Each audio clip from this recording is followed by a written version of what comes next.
you by Coreware.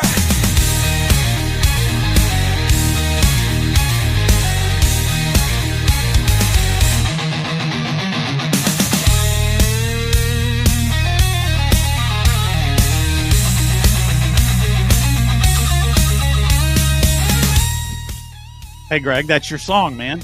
I'll tell you what, it's a fun song. Did you hear your name? I heard my name. I felt famous. The robot actually knows you now. You're at the top of his list, but for being nice, because I know you're very respectable. I always say please and thank you to the robot. People laugh, but I'm telling you, when they turn on you, you want to be at the bottom of their lists.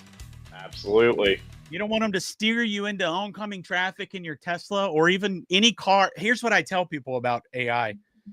If it's a robot or if it can do something, it can do the opposite of the thing that it can do. So my car keeps me on the road. If it can keep me on the road, it can obviously steer me off the road. So we've all seen those cars that end up in a lake, right into the lake. Right into the lake. That was you saw that episode of The Office, right? That's right. Yeah. It says take a right. No, it doesn't mean that. That's awesome. So, hey, everybody, welcome to the inaugural episode of a new series that Greg is going to be doing called Retail Mastery. And I'm going to let Greg tell you about himself because I want to learn more about him as well. I know he's got a wealth of knowledge, but I don't really know his story. So Greg is going to give us a little bit of his past, why he's the authoritative figure in this series, and then we're going to go from there. So I'm going to mute myself, Greg, as you take it away. No, thank you, Joel. Everybody, my name is Greg Turner. I am the CEO of Buying Freedom Group, which you guys will be learning more and more about. But I really come from a retail background. I've spent almost all of my career on the retail side of things in many different roles in many different sized retailers. Been doing it about 20 years now. Started out in specialty retail in the airports. So a lot of regulations that you'd never even think about being in the airport side of things. From there, I've spent some time with big box retailers. So learning the big corporate ideas, all the money they put behind things, all the great ideas they have. Any of you that have spent some time in those environments know sometimes the guys up in the office have no idea what's really going on down on the floor. So I was able to experience that from kind of both sides. And then from there, I've spent about a decade in the firearms space in retail, range operations, leadership management, kind of everything from the cleaning a bathroom to negotiating contracts and all of those things in between. So, as I came on with Buying Freedom Group and kind of talking about the opportunities and all of the coreware retailers that exist out there, I just thought it would be really, really fun and exciting. I love helping businesses grow. I love people not having to make the same mistakes that I've seen or made myself over the years. So throughout this whole series, the idea is to just give you all a couple of nuggets each time. I mean, I know you all are retailers. I know you guys are all successful. You've been in there. You've experienced all this. And some of this stuff you may hear today, you may think, oh, I already know that. But I'm hoping I can give you a couple of things where you're like, oh, you know what? I didn't think about that. Let me look at that. Let me review that. And as this progresses, I just really encourage your feedback. I just want to know what could I help with potentially? What could some future topics be? How can we make your lives easier? So I'm excited to talk today about our topic about, securing systems during employee transitions and things like that. But I also really want to know what else should we talk about in the future also. But this is the boring stuff is usually the most important because we don't like focusing on it. Absolutely. And when you first brought this up, I thought it was brilliant because it's not anything that retailers usually think about. You're just thinking about trying to get the product in and out as quick as possible. But there are certain things that can really be a detriment to a business. And one of those things is the people that you surround yourself with, your employees or even third-party vendors or people coming into your store, your range doing work. And this episode's going to be covering what you need to do when you have an employee leave, correct? That is correct. Yeah. So let me ask you this: because obviously you brought this up, um, when did you had to have gone through something throughout your career to where this made kind of bubble up to the top and say, "Hey, this is really important. We may want to cover this." Can you give me a backstory of why you wanted to do this as the first episode? Absolutely. Yeah. I mean, you know, big and small, but one that jumps to mind, Joel, is a time when I was working with a small business and we had a person who was very good at social media. And she was controlling our Facebook accounts, our Instagram, all of that type of stuff. We had an issue where we had to let her go, and she was not terribly happy with us. We, of course, removed her access from point of sale.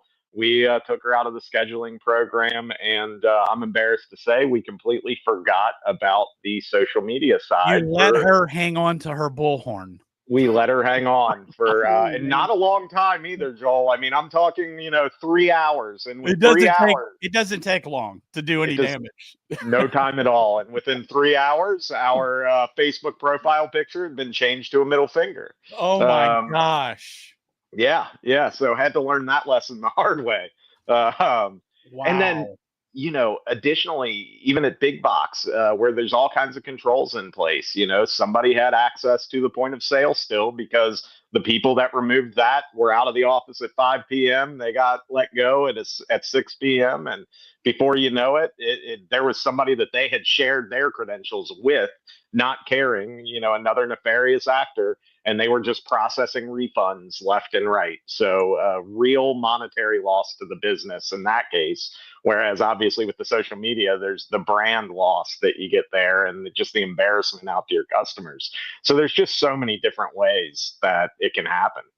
Well, I know you're going to cover a lot of good information here. Also, you've got us a tactical lockout sheet that we're going to provide everyone. And this is just a really good, thorough checklist you might want to go through when you're letting someone go or when someone quits.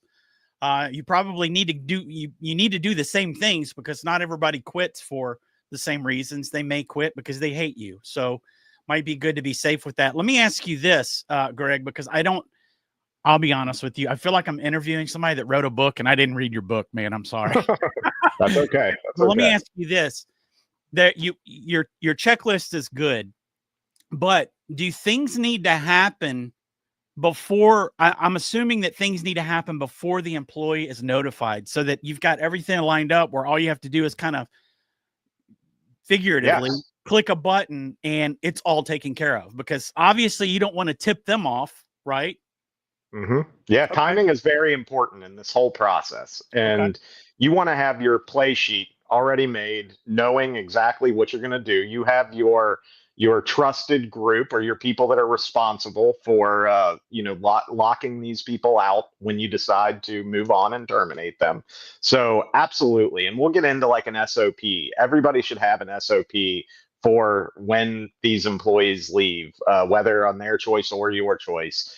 And part of that SOP is responsibilities for who is taking care of what systems and when they're taking care of these systems. Some things can wait until the meeting. In my experience, that's where it seems to make the most sense is what you do is when you're going to do the termination meeting, when you've got that chance. Obviously, if somebody just walks out on you, then everybody jumps on and does their pieces that they've already been assigned. But if it's a planned removal and it is with you've got a little bit of time, generally you've got your game plan, you go to it. And that's a big common theme you'll hear from me today. If it's written, it's real. So if you've got that written down, you've got it ready to go, the tasks have been pre-assigned, you can meet with a small group of people, and when you go into that termination meeting, while you're doing that, that is the optimal time to take care of all of this during that time frame when you're actually letting the person go. Right. And it's kind of, in my previous life, that's what I would tell people, training them or whatnot. If you haven't gone there in your mind first, you are going to freak out if you just end up there. And it's the same with an organization where if you're just faced with something that you've never dealt with before, it's not going to work out in your favor. So really going there first, having your plan, your SOP, which is, for those of you who may not know what an SOP is, It's a standard operating procedure. I feel pretty smart being able to put 3 words together like that. But yeah, so Greg, let's let you get into it, and then we'll just, if we have any questions, you guys feel free to ask, and we'll go from there. Yeah, thank you, Joel. I appreciate it. And I mean, we've kind of framed the problem. And guys, I apologize. I'm going to be dead honest with everybody. I want this to go well. So I've got my notes here. So if I'm glancing down too much, just give me grief in the comments. But nobody's going to give you grief, man. Hey, no. I promise it's to keep my thoughts organized. I tend to ramble. I like to talk. So the first thing really that I want to go over with you to kind of expand on what we've already talked about is just what are we going to go through today and why are we doing it? And we want to prevent operational disruptions when this happens. That's really the key of all of this is we want your business to run as smoothly as possible. And when your business doesn't run smoothly because somebody has left, customers notice that really fast. We think we can kind of keep it, behind the scenes, but really quickly, and especially in this industry with the really tight relationships that our employees have with the customers, it's really important to keep your employees up to date on this as well. And we'll touch on that a little bit. Obviously, how to secure the sensitive data, how to make sure that nefarious actors aren't getting things from you that they could use in a bad way that could hurt your business. And then really just building consistency in the process. Like we're talking about with the SOPs, having those done, doing it the same way every single time. So that way things aren't forgotten, little pieces that you don't think are a big deal now. And like Joel said, going there first is a really important step of all of this. I sat in a seminar one time and somebody said, if you prepare yourself for the worst, when the worst happens, you can literally said, well, I knew this could happen. And that may seem small, but I always felt really good about saying, okay, well, I knew this could happen. Now I'm going to continue forward with my plan. So yeah, so why are you most vulnerable during this time? I mean, we've touched on this, but disgruntled employees can do bad things to your business. And it only takes one. We all have turnover. It's part of the retail game. Most of the time, those go completely fine. I mean, we're not trying to scare you here today to say every time you let an employee go, you got to watch out for this, this, and this. It's just you need to do it every time for that 1 out of 100 that are bad. And I'm a big believer in the people, the teams that you built, and the teams you build around you. So we certainly don't think this is going to happen always, but again, just preparing for the worst. So as kind of part of this, Joel touched on, I really thought about, okay, what can we do to help just make sure we've got all those bases covered? So what I'm going to do is I'm going to go over just a list of items of things when you let an employee go that you really need to check on and make sure that you've got those covered, you've got access removed, all of that type of thing. The first thing is I touched on it in my example earlier, is removing, point of sale access, core store access, or whatever point of sale you may use. But just as quickly as you can do that, it is imperative. Another thing within core store, and it'll be a common theme, is shared accounts. Nobody on a point of sale should ever have a shared point of sale access account. But I can't say I've never seen that happen, or somebody doesn't know a manager's code, that they just need to push something through really quickly.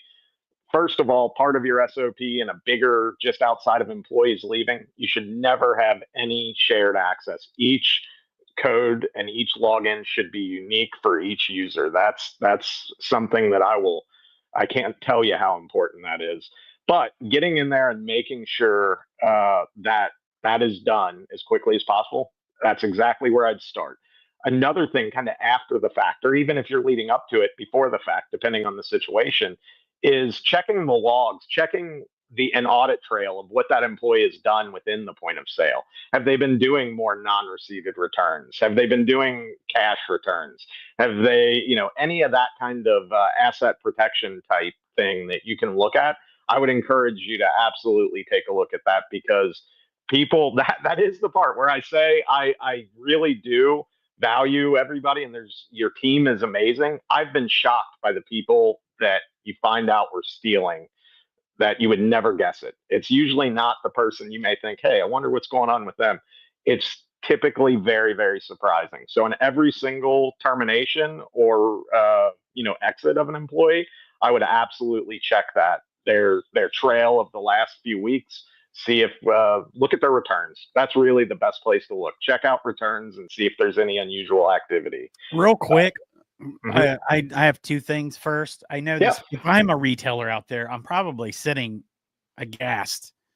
Like, why are you telling me that I've got people that are going to steal from me? Or, you may take offense, you out there, whoever you are. There's probably 1% of 1% that will end up doing something like that. No matter how good you are to people, or how great of a job they have, it's literally it will happen one day. It may not be on a massive scale. It may just be something that you never find out, but it will happen. But I would like to say it's not that big of a slice of the population that are like that. I mean, there are very few in the Marine Corps. We said there's only one thief in the Marine Corps. Everybody else is just trying to get their crap back, right? And that kind of gave us all an excuse to take our stuff back, even if it weren't ours. But what I would like to ask you, Greg, is when you say check returns, can you just break that down a little bit? Give me a practical example of what that would look like for me as a retailer. Absolutely. It's all about benchmarking, right? We know that returns are going to happen, but each employee, based on the number of hours they work or what position in their store they work, there's an expected number of returns that they should be processing. So, one thing I would do is just find out what your benchmark is. How many returns does the average employee process? So, look at your returns through in the reporting. And then when you've got these employees that leave, I would literally pull up all of their returns and see, okay, first of all, is the number larger than it should be? If it's not, let's look and see cash returns. Cash returns, always check them. In today's day and age, about 80% of retail is done through a card of some sort. So if you've got that 20%, roughly 20% of the returns should be, and this is oversimplification, but it at least gives you the idea to look if they're doing 60, 50, 60% are cash returns, I would look at that as a potential issue. And then you can start diving into those. And if you have a camera system, with the timing on the registers, you can go back and you can look and see if a customer's present or not. Typically, that's how you're going to find it. If you see it in the data first, you go back, you look at the cameras, and then you can start to see if somebody doesn't have a customer in front of them while they're processing that cash return. And in today's day and age, it's not just cash returns. People can do returns to a different credit card, and that was part of the reason why Coreware made the change with Core Store to help alleviate some of that. But still, just do a dive on the returns. If something looks wrong to you, there's a good chance it might be. But again, to your point, Joel, I want to reiterate that you are absolutely correct. These are, where you have to unfortunately design the whole process and the whole system for the weakest chain in the link, or the weakest link in the chain.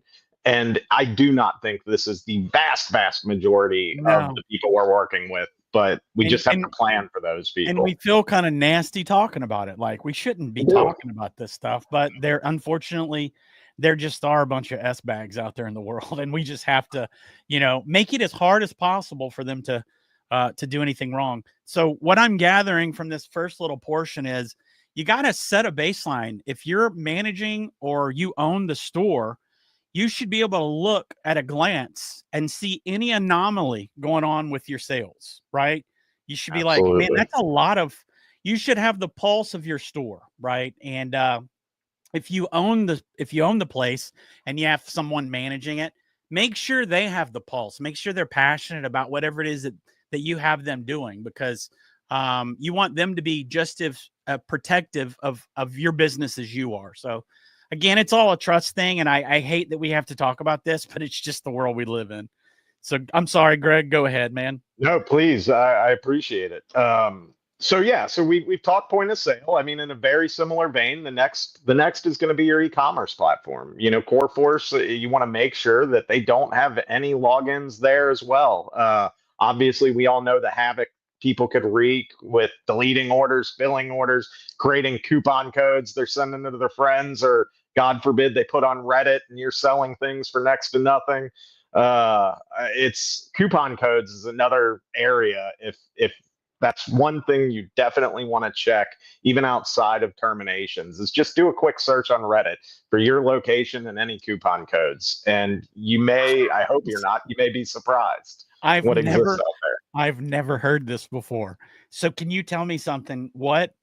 How, just give me a practical example of this being, I mean, if you don't have one personally, maybe just make the worst case scenario up where someone would use coupon codes or discount codes to really hurt a business or just rob them, right? Absolutely. I mean, you can create, and not just our system, but most systems, you can create coupon codes that will allow you to do almost anything. So whether it's a category, right, firearms, and people can get creative. That's the other part too, to where they could say, all right, I know that they watch for anything that sells below cost. So I'm going to create a coupon code that is 10% off every time that, I know that they're making 12% on their firearms. So at 10% off, it's going to not hit the exception report. And I'm just going to hand this off to everybody, all of my friends, anything else.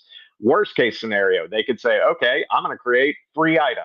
And, they create that item, they use it themselves, they hand it to somebody else, they sell it on the dark web. Who knows where they get it? But they get it out into the universe and they create unlimited use. And, it takes you an hour to catch it. Well, in that hour, you may have 50 orders coming through. That's just a giant headache. You may not be at that monetary loss, but it's going to be a big problem where you're going to have a lot of upset people that you're going to have to deal with, even knowing that it may be bad, but it may not be that extreme. They might do 25% off, which as a consumer, they don't know that that's under your cost. They think, oh, wow, this is a great deal. And now your business is taking this huge hit because you're not honoring that coupon that existed. And they don't care how they got the coupon code. They just know they had a coupon code, that they had an order successfully placed. And now you're saying, I'm not going to honor it. So we look bad as the retailer. It's scary what someone can do with some bad ideas. So, and really quickly, I would like to tell people that, like, because I'm paying attention to this with AI, and this AI is like so fascinating. Like, you can do some really awesome things, but AI is just, and I'm not bragging here. I just thought maybe this is going to sound like a boast, but the AI is only a reflection of the user, right? So yeah, my robots are freaking brilliant, probably because I'm brilliant. No, but seriously, someone with bad intent can do things with this tool and that would blow your mind, right? So it's always good just to be aware of all the things that can go wrong. Hey, and I'm going to drop in the comments a link to our Corey. Hey, and Brendan, if you could go ask Corey that question and just let me know what kind of answer you get back. And to clarify, he asked, what's the best report in Coreware to review returns? But what I want everyone to realize is this week's Core Weekly is going to be completely focused on what Greg's talking about. So we'll have links to help desk articles. We'll have an article written on things to look out for, just really kind of shining a light on an area that you may not want to pay attention to, but it's good just to have this as a reference and a way to help you through this. But be on the lookout for that link, guys, in the comments. Corey 2.0, really smart. It's probably going to take you right to the report. If not, we'll cover all of that in Core Weekly. Go ahead, Greg. Perfect. So email passwords. This is a tricky one. That's the next piece. So with the emails, sometimes you obviously want to change the password, but one mistake I've seen people make in the past is you don't want to disable those accounts. There are a lot of times where your people are using these emails to log into another third-party system. And if you disable the account, you delete the account, then you have problems actually getting into those third-party accounts to change those passwords.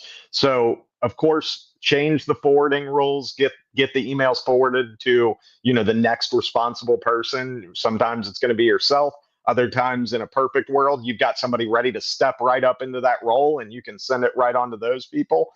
So get your passwords changed, but be a little bit slower on deactivating those accounts, simply because you want to make sure you'll be able to log into the other apps that those accounts may be tied to. Um, Next is so internally more physical, talking about your store location itself. Alarm codes, safe codes, camera access. Sometimes they're managed by one partner, other times they're managed by two or three, other times it's just you that's got, your ring login, whatever it is. Make sure you go into those physical store security software pieces that touch your location. And again, I know, like I said, I know a lot of you guys have thought of this stuff, but what kind of made me think about it was even a physical safe, right? If you have a safe where you keep your cash, actually changing that combination. I know there's not it may be behind lock and key, behind a door, but you know how people are. They may get in, they may be able to do it. It's an extreme case, but best practice would be even change mechanical locks if you've got those as well. Here, I've already kind of shared the story, but changing social media passwords. That's a big one. That just takes somebody being upset. I mean, they may not even think it's that big of a deal. They're just really, really pissed off that they just got fired. And in that moment of rage, a really good person may do something really bad. So that's one of those ones I would be taking care of, right after point of sale as you're in that meeting, like we talked about earlier. Again, physically, it's collecting the keys, key fobs, cabinet keys. Cabinet keys is very interesting. If you lock your cabinets, everybody, kind of walks around with the key a lot of times. If I've seen someone go behind the counter, not, a person that just walks in the door, goes right behind the counter, pulls out a firearm and walks out the door. So having a key out in the wild is really, really bad. Make sure you keep that. And that brings me to kind of something we do on the front side, or something we should do on the hiring process, is also having an inventory list of anything that you have given every employee, whether that be keys, hardware, key fobs, anything that you're going to need to collect if that person no longer worked with you should be addressed at the beginning. And you should actually have a form that says, I've received these things, I agree to return these upon my separation from the company. And it helps you. Just again, the goal of all of this is when an employee leaves, you just go right back to your sheet and you say, okay, these are the things I need to collect, these are the things I need to change, just giving you that playbook. So, we knew it could happen, and now we're here and we're going to execute. Next thing is internal communication tools. Whatever internal communication tools you use, sometimes it's a group chat, even that you guys are using via text, making sure you don't send sensitive data in that same text chain. Somebody needs to take ownership of that group, replace it, say, okay, this is now the new group. If you use Slack or Discord, making sure they're removed out of all of the different channels that they're in. Just really going through, because part of leaving is you want to make sure as a leadership team that you control that message. And I don't mean control in a bad way. I mean that the employees know what actually happened. And with you being at the top, being able to push that out, if you're getting any sort of, it doesn't matter if it's true or if it's not true, if that employee still has access, they're going to say something and it's going to create chaos. And we want to avoid any chaos. We want to protect culture. Another little tip I had heard at some conference, I wish I could give credit to where it's due, but I heard culture kills strategy. And it's really just emphasizing how important culture is in every one of your businesses. And if you have bad culture, doesn't matter what your strategy is, your strategy will just fall right off. You've got to protect that culture. And part of protecting that culture is just communication with the employees and correct communication with the employees. So, that's one that can be forgotten because it might be WhatsApp. It might be, there's a lot of different ways people communicate. Excuse me. And I would certainly encourage all of you to just, again, go through a list of all the different communication channels you use and go down that list when an employee exits. Real quick, Greg, I never even thought about this, but you're right. it when someone leaves, no matter what the reason is, I think it's very important for rumors or scuttlebutt or whatever to be nipped in the bud, because I'm telling you, man, one wrong word. I mean, you get that toxicity growing in an organization, it will murder. It will murder your culture, right? And Absolutely. you call it the culture. I call Coreware not an organization, but an organism, right? It's like life. And just like an organism, something poisonous will kill it. So I've never thought of that. And in my past in my past life, I did like security and executive protection, they call it. And some of the training I went through was with some really legendary Secret Service agents. And I remember one day we were sitting around after, it was in between training evolutions, and we were talking about the importance of training, of having a plan. And they said, and this was like no joke. This was like, and I believe it because I've been in that world. There's literally a plan. The Secret Service literally has a plan if aliens land on the White House lawn. Is it going to happen? Probably. Well, 20 years ago, we'd have been like, no. Now Ezra would have been like, I'm telling you, it's coming. But it's just to have the plan going there first, right? And for you, when you're talking about like the importance of, hey, when this person goes, it's not the fact that you're not going to be paying them anymore and they're not going to be in your store. What poisons did they leave behind in the minds of the rest of your employees? So having a plan, like having a literally physical binder of SOPs of what you guys do, not just with hiring and firing, but everything else, just having that written down somewhere, I think would be a huge benefit to any business owner. Absolutely. I mean, again, if it's written, it's real. And we all have good intentions and we all have teams that have good intentions. But in moments where we have a lot of things to get done, if we can reference back a book, if we can reference back a document, it's always going to be executed at a much higher level. Right. Doesn't mean it'll always be perfect, but it eliminates, just so many opportunities for error that yes, I could not agree more. Yeah. Yeah, and kind of continuing on in that same vein is scheduling software. That's another piece, whether it's shift planning, whether it's your payroll system, whether it's another third party. And again, I don't need to dive into all the details of that. I really am just trying to kind of trigger some ideas in your minds of, oh yeah, we have this software, we have this that we use. Accounting software. So accounting software is a big one. I really remember at one location I was at, somebody was let go, and then we're like, wait a second, do they still have access to QuickBooks? And I mean, it just makes your head want to explode. Like, how did we forget QuickBooks? That's the most important thing in the world. With access to bank accounts, are they, depending on who it is, how high up they are in your organization, do they have access to sign on the bank account or access the bank account in any way? Some organizations they do, others they don't. If they do in yours, obviously that's a phone call to the bank. So that's something kind of like to your point earlier, Joel. That's got to take a little bit of planning, probably, to where you're reaching out a little bit ahead of time and making sure you're in good shape there. Continuing down the list, analytics dashboards, Google Analytics, things like that. Anything that could be sensitive to your business, you want to remove that. And again, a lot of this is just removing temptation. I generally believe people are good. People don't want to do bad things, but if they have access to things they shouldn't have access to, there's just a chance they may do something, not even thinking it's that big of a deal. So just I encourage you all kind of think about your business, think about all of these different things. Payment processing portals, right? Core Clear, any of the others you may use, making sure they can't log into those and see, not even just the financial risk of fraudulent returns or anything else, but just the risk of them being able to take that and take it to a competitor. They can get that business intelligence and they can say, okay, now I've got all this, I'm all of a sudden more desirable, or I can take this to this person. So look at those as well.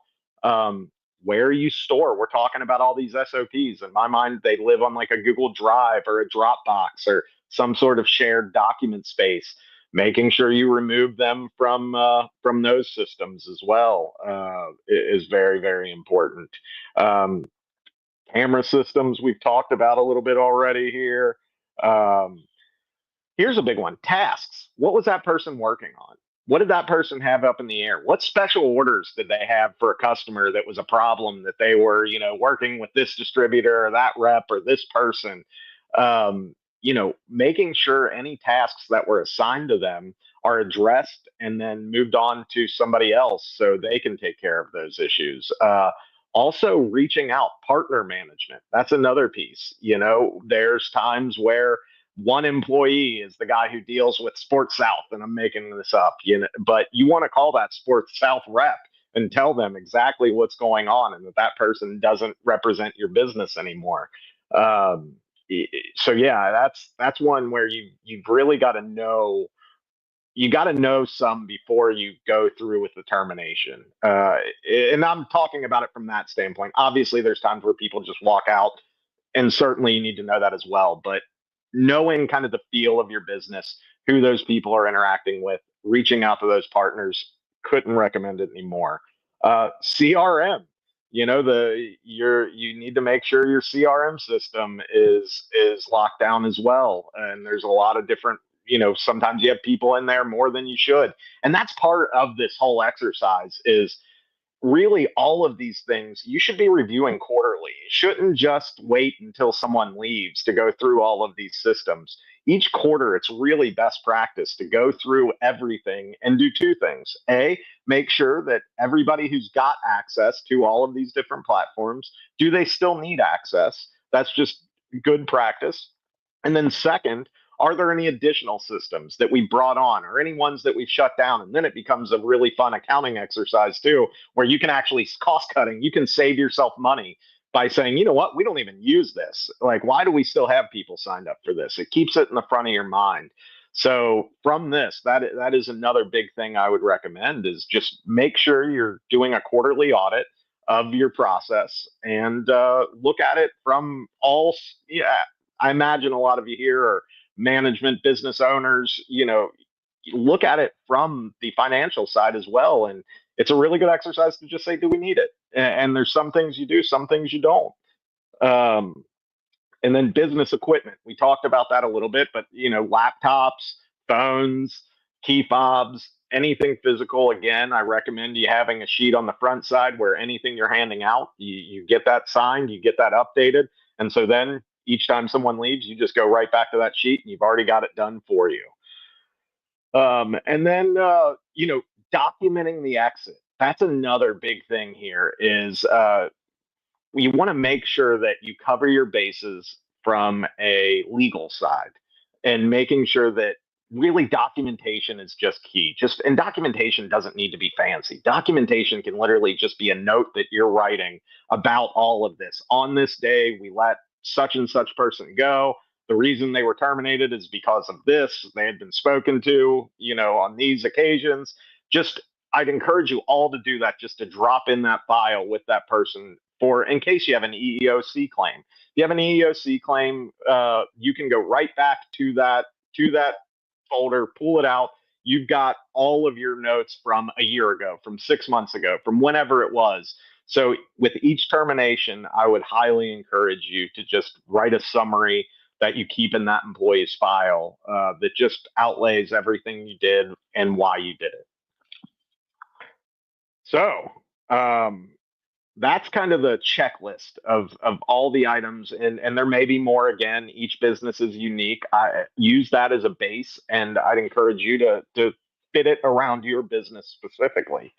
But the next part is kind of just building operational redundancy. So, and what I mean by that is it starts on the front side, but part of what will help alleviate the pain when somebody leaves is cross training. And I know we all know it, but there should be no single person that is the only person that knows how to do something. Whether it's, oh man, he's the only one who knows how to receive an order, or he's the only one who can get us logged into this. You want to make sure everybody's constantly trying to train the replacement. I mean, everybody should have someone that they're trying to move up in the organization and they're trying to take that next step. So I'd encourage you all to go through your organizations and pick people that you're like, wow, if they left tomorrow, we would be in a world of hurt. And go to that person and say, hey, I want you to be able to take a vacation. I mean, that's the other part too. It's like we've all been there trying to schedule even a trip where, John back in receiving needs to be off, but nobody can do it. And then we don't have stuff on the floor. So when you do that, it helps your efficiency of your business. People can jump on, they can help out. Additionally, if someone were to leave unexpectedly, it'll help you not hit those speed bumps and just be able to continue and keep moving on without those interruptions. SOPs, we've talked about it a bunch, but that's where you really are going to be able to alleviate all of this, is just having something somebody can go to. I used to joke and say, like, signs and documents don't take a day off. They don't need somebody to say anything. If somebody knows, hey, I can go here and I can get the answer, they can go there and they can get the answer. And that's part of that quarterly review is look at it. And I know we all have a million things going on. You've got to get that product in. You got to get it pushed. You got to get schedules done. You've got to do everything. Man, if it's 9 o'clock at night on Tuesday night where you can devote 3 hours to just going down, it is the best thing you can do for your business to develop these SOPs. They're not fun to do, but like Joel mentioned with the robots, use ChatGPT, use the technology that we have to really help you formalize these faster than it ever would have taken. I mean, that's where it gets so cool that we just live in this world where with our knowledge to help kind of push into the robots, we can get great information out of it that will truly make a positive impact on your business. So I really can't stress that enough. I would develop as many SOPs as you can and think about all those worst case scenarios and think, okay, how do we want to handle it? And this is what we're going to do, because you're going to come up with much better answers when you're calm versus when that actually happens and you don't want to be trying to make decisions. And additionally, you don't know that the people working for you would have made the same decision you would. So I just, I do. Ahead. Yeah, because I'm telling you, man, we don't live. Just 2 years ago, this conversation would have been completely different. Because when you start talking about the robots and stuff, guys, I saw Dean, you said CoreStore is going to create a module for this. I'm assuming you're talking about the report where you can look to see, like, if there's an employee that's doing funny stuff with returns. I'm not sure of your question, but a lot of this stuff has to do with you just because you've got the controls. That's anytime we or any company puts up a wall to protect you, it's going to slow you down. So like Greg said, every business is not the same. Everybody does things differently. So a lot of you just have to kind of take ownership of how you're going to do it so that you can throw up roadblocks where you think they need to be thrown up. Because if we throw up roadblocks everywhere, man, no business will just halt, I do have an idea though, because if you run those reports, and if you guys go to the Corey 2.0, it gave a really good answer, because it gave me the link to the article. And then it says, there's a sale type. You're going to either specify sales or returns. So it's walking you through it, but it will take you to the article as well. But what you can do is run that report, load it to the robot and say, hey, robot, I'm looking for, are there any anomalies for, employees, or is someone, maybe doing things that aren't right? And the more you use the robots, the more they're going to learn your business, so that when you ask questions a month from now, if you consistently use it, it's going to have the pulse that I was telling you about earlier. It's going to have the pulse of your business. It's going to be like, hey, this looks funny because last month this person didn't do anything. And then this month, this person's doing like 20% more than everybody else in this area that you may want to look at. Right. And I think in our next access info under the employees, it's all going to be on you, Dean. I don't think there's anything in the works, because again, that would kind of gum up the works. So you, within Course Store, I think you can just go in and remove a user. So it's not that big of a deal. This is more of a 40,000-foot view. And I know we'll get into more detail as we go on with this series. This is just episode 1.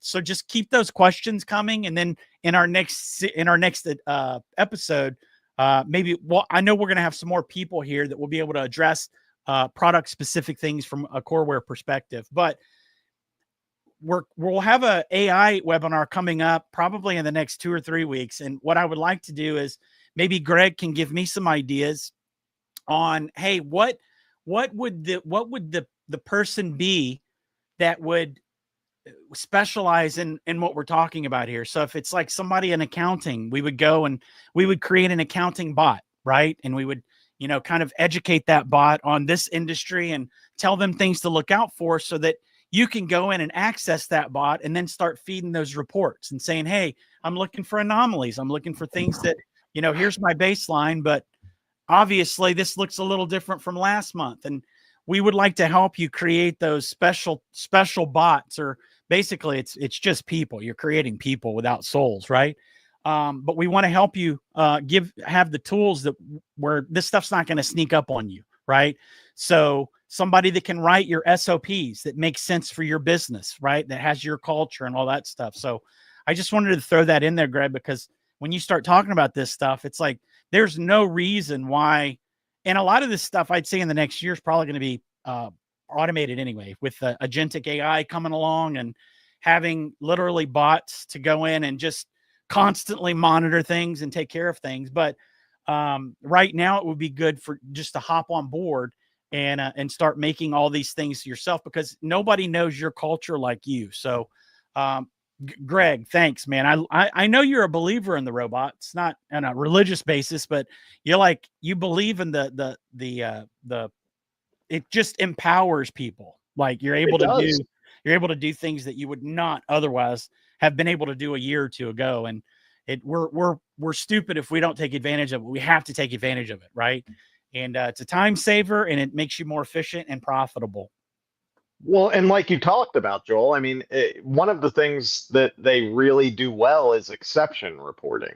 And that's where it's just more and more strides are going to come. They're good at recognizing patterns. So if we're saying, hey, what doesn't fit this pattern, the potential's huge, and it's going to come very, very fast. And with a little bit of coaching and a little bit of work from a user like all of us on this call, who know the business, know what we're looking for. That's my biggest tip, is just keep going back at it. Like, okay, what about this? Okay, what about this? And very quickly you'll train it to become smarter and smarter. I was late to the party. At the beginning, I said, stay away, robots. Yeah. Now, after using them for, about 6 months or so, I don't want to go back. It's fantastic. Nobody's late to the party. It's just like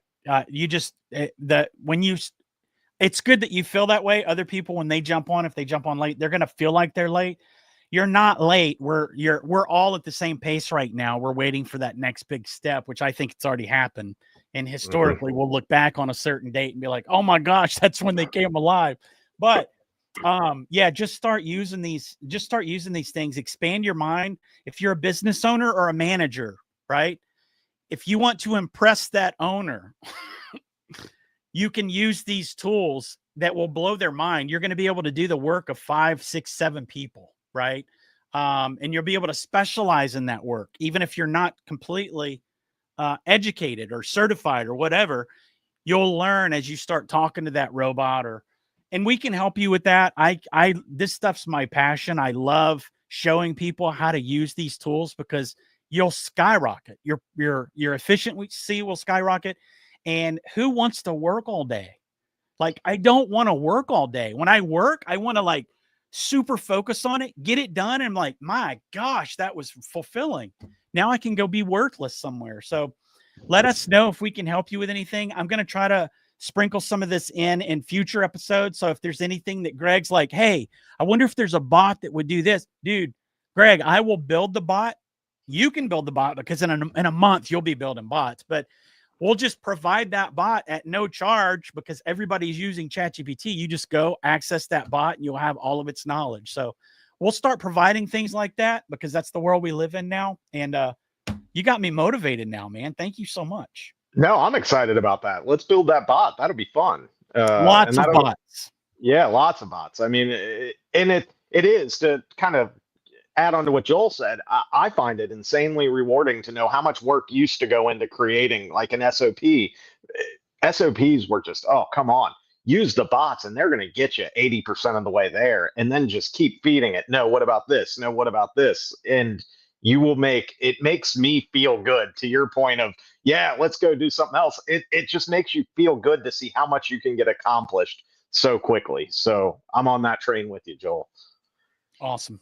But yeah, and kind of more tools that you can use. We've gone over a lot of different things. Well, how I don't have time. Let's say you're in that. I just can't do it. I don't have time. One partner that we have is Advisor HR that is going to help you with a lot of these things. So that's one where we can, in the next episodes or as we move forward, include the link to that because they help you when employees leave and getting employees on too. A few things they do: legal support. And I know not everyone is a legal case, but they offer legal support when you get a lawsuit that comes. A lot of us are like, okay, what do I do with this now? What attorney am I calling? Who am I doing it? If you've got a partner, you can just make a phone call and say, hey, here's what's going on. They take it and run with it. So that's super helpful. The hiring platform that they have to help you make better hires on the front side, to where you're having a longer time frame of employees staying on board. That helps tremendously. Termination support. They actually do termination support as well to kind of help you develop some of these plans that we're talking about, actually even executing the terminations if you need them to, just depending on what kind of relationship you have with them. Compliance in our world, that's everything, right? Whether you're talking about lead tests, whether you're talking about blood, the blood tests, any of that kind of stuff that you need to do regularly for OSHA, they can help you with that as well. And then they offer insurance discounts as well. They'll help you get an insurance plan, no minimums. I've spent some time with those guys out at SHOT this year, and just to see live some of the savings they were able to offer some of our customers, I think it's a good opportunity. It's at least worth exploring for sure. And then, to kind of shift a little bit, we talked about it, but leading the team through these transitions, that's again where we just want to avoid the game of telephone. We want to make sure that our employees know exactly why this person left. Can't emphasize how important that is. Like Joel had kind of gone on, he's 100% right. If the game of telephone becomes really, really dangerous, really, really fast, and before you know it, it's kind of, if it wasn't your business, it would almost be entertaining about the craziness that can be created so quickly. I mean, it really can happen fast. So anytime anybody leaves, I would recommend you have a standard kind of cadence that you follow, to where you say, and it's going to be different for each business. It may be a mass, note that goes out in the communications tool you use. It might be meeting with key individuals and having them disseminate the information to other people. But the key of all of that is, I just encourage you so much to get out in front of that and don't let the rumor mill run wild, because if the rumor mill runs wild, it's just going to hurt your culture. It's going to hurt your business. And to that point as well, if there's any customers that they specifically deal with, it may be worth picking up the phone and calling that customer. In today's day and age, we've got information, about everybody. And sometimes I've seen where one employee has just got an unbelievably great customer. It may be worth calling them. You don't have to you don't want to tell them why. Just let them know, like, hey, John Doe's no longer with us here. We wish him nothing but the best. We just want to let you know that we're here for you still. We're going to provide you with great service. If you've got my number, you call me and we'll take care of you, whatever it may be. But don't forget about the customers in that, for the people that have really good relationships with those customers. Yeah, and I know I've thrown a lot of stuff, done a lot of talking, but that pretty much wraps up what I've got today. I mean, just kind of like a final sort of, and I am going to cheat and use my paper here to make sure I don't forget anything, but using a checklist to offboard every employee, literally having a physical checklist. And I know in today's day and age of no pen and paper, I still believe in it, where you're like, okay, I've done it, I've done it, I've done it, I've done it. It is more real. It's how it works, right? You throw it down, and that way you're covered. Running those quarterly access audits, again, from a financial side and from a loss prevention side, from a just what employee needs access to what, encourage you to do that. Building the SOPs that we've talked about, use the robots to be your friend and help you there. Partner with experts when necessary. I mean, that's where I brought up the advisor HR. If you don't have time to do this, and you just know you don't have time, which is a reality. We're in small businesses here. I know we all have to wear a lot of hats. Make the decision when it makes sense to reach out to a partner that can help you with these things. And then, the biggest thing is just stay proactive. Don't be reactive, stay proactive. Make sure that you're doing all of these things constantly. So then it's just going to be a heck of a lot easier. Don't have to deal with the surprises. Don't have to deal with the negative side and the damage control that comes with it. Right. And everything, and I'm not trying to take away from Greg or anyone else that specializes in anything, but you know me about the robots. You can literally create a specialist, an expert, a whatever, in whatever it is that you're dealing with. So if you maybe before you go spend any money with a HR solution or a third party, go create that bot. If we can help you with that, I would love to help you, because I love creating robots. But that's really something to consider, and again, whatever you do, you just want to really build the culture. So Marines are brainwashed. I agree. I am brainwashed through and through. And the reason we're brainwashed is because that's the culture that was instilled in us through boot camp and then through all the years of service, which for me, it wasn't long, but it was long enough to be a lifelong brainwashed, knuckle dragon, crayon eating. We didn't eat crayons when I was in, but it's the culture. And if you create that culture within your organization, if you turn your organization into an organism, right? You want that thing to be living, breathing. You want it to have life. You're going to be a whole lot better. It is, like when Greg, one of the last things he was talking about was leadership. That's the key to all of this. You just have to have leadership. And if you're an owner and you have people managing your place, make sure they have leadership skills, right? And there's trainings that you could send them to get leadership skills. If you're the owner and operator, just lead, right? And it's just like the robots. A lot of people say, man, these robots are stupid. I'm not saying this about anybody in particular out there, but it's just a reflection of the user, right? So really get in there. And it's the same with leadership with your, if you think you have a bad organization, it may be a reflection of the leadership, man. And I don't feel good about saying that. Everybody's going to hate me. You can email me at greg.turner@mindfreedomgroup.com. No, but seriously, it's just a reflection. You can, if you're a good leader, I'm telling you, man, I've seen some really good leaders, and you would just, okay, step out in front of the bus. I'll do it. Right. Because of the leadership, and that they just embody something. So I would encourage everyone out there to be that leader, do the things that Greg has suggested. We'll have, maybe instead of just doing it in the core weekly, which is our weekly email, I'll create a document, just a PDF from your checklist, Greg. And then at least they'll have a solid copy. Just go print this thing out and just pin it up somewhere. So at least you can run to it and you're not completely shocked if this ever happens. But again, if you don't want to be shocked, and still even preparing may not save you, right? That's the scary thing about life. But I promise you, even if it does damage to you, it will not be that big of a deal, because you've already gone there in your mind. You've done everything that you can to prepare you, your team, And that's just the way life works. So really take what Greg has said, take it to heart. Greg, I think can you take a suggestion for the next webinar? Because I think it would be really Yeah, good to have like an please. onboarding.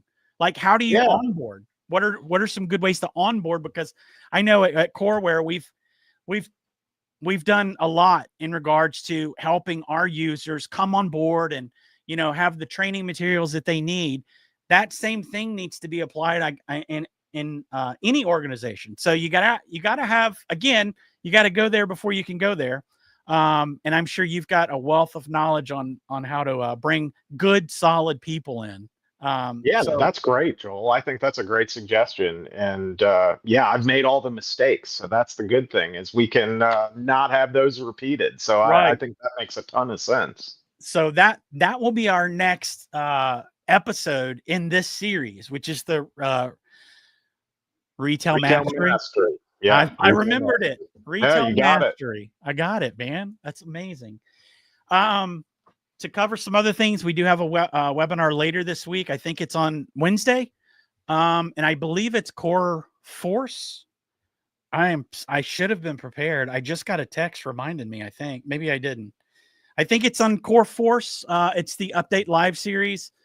Colt will be here, and I'm sure Josh Oakey will be here as well.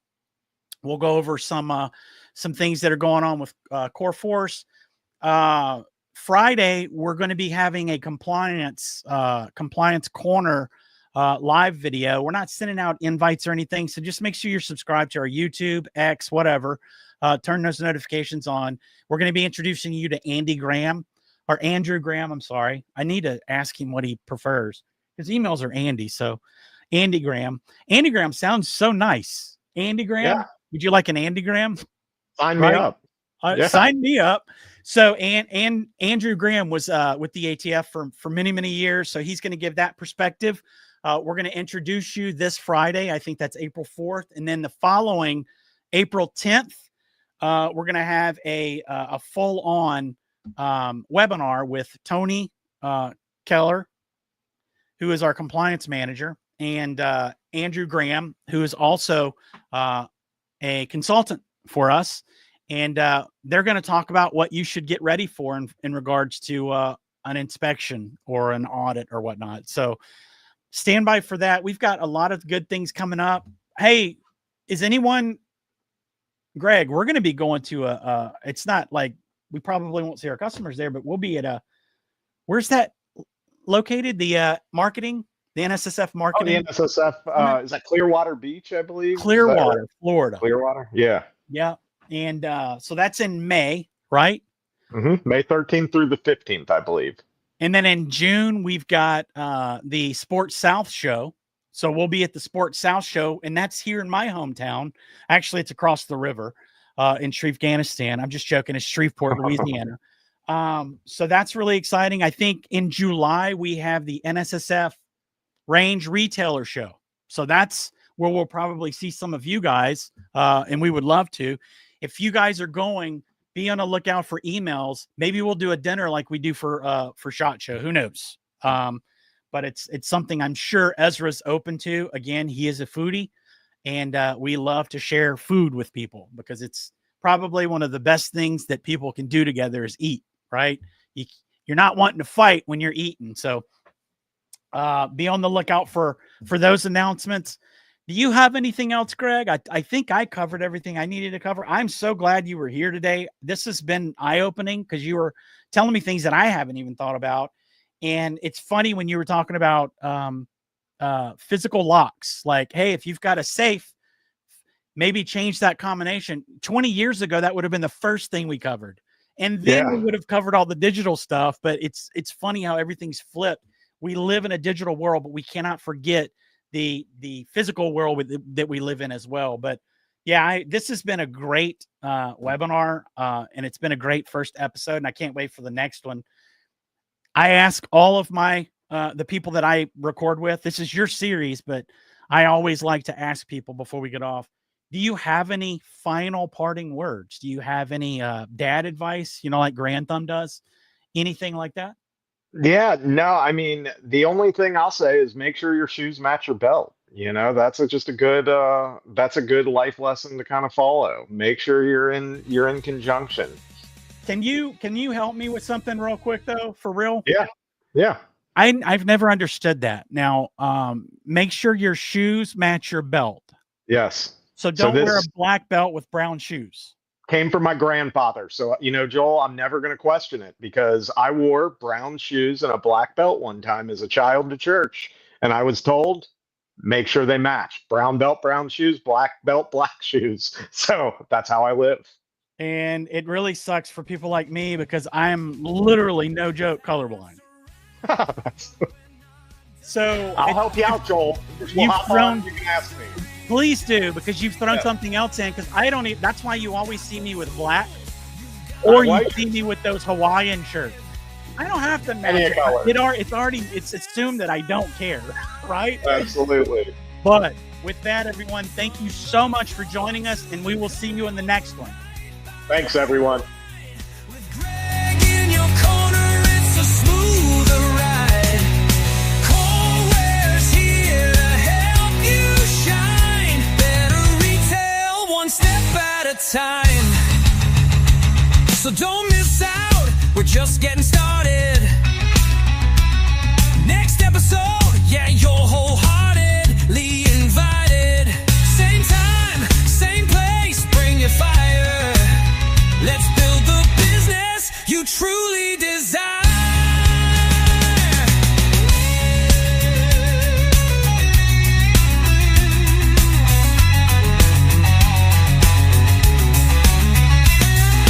Retail Mastery, we'll see you soon. Powered by Coreware.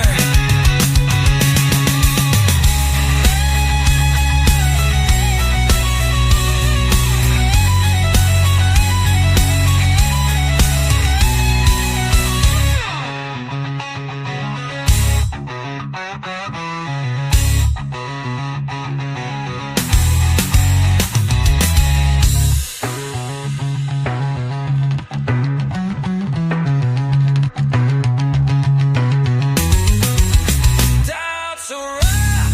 We'll see you soon. Powered by Coreware.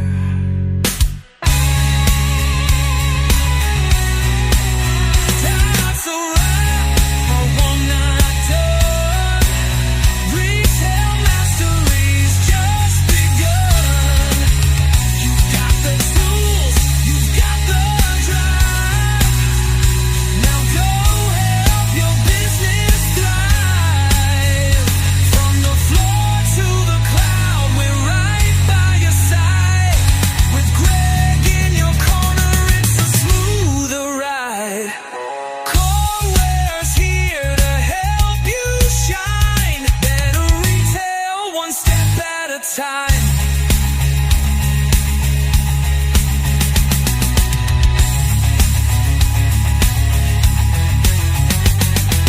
Retail Mastery. We'll see you soon.